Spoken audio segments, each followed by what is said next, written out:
A viticultura heroica da Ribeira Sacra enfróntase agora a un novo reto con apoio de Bruxelas. A Unión Europea vén de aprobar a modificación do prego de condicións da denominación de orixe protexida Ribeira Sacra, reducindo o rendemento máximo permitido de uva tinta por hectárea de 9.500 a 7.500 kilos. Esta decisión xorde nun contexto marcado por unha crise prolongada na comercialización do viño. O consumo internacional segue en descenso e rexións vitícolas de longa tradición, como a Ribeira Sacra, acumulan existencias preocupantes nas súas adegas.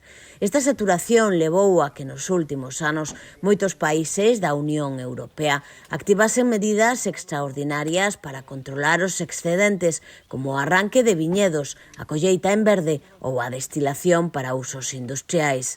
Esta campaña comezarase a aplicar esta nova medida e busca un efecto moderador onde se producirá maior calidade no viño. O futuro é precisamente esa calidade. Segundo o documento oficial, espérase que a medida favoreza a produción dunha uva máis selecta, potenciando o perfil diferencial dos viños tintos da Ribeira Sacra, recoñecidos pola súa acidez equilibrada, intensos aromas frutais e personalidade marcada polo territorio.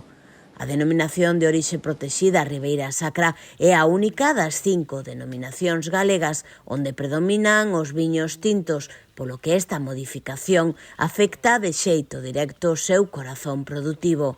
A medida non altera o rendemento das variedades brancas, que se mantén en 12.000 kilos por hectárea.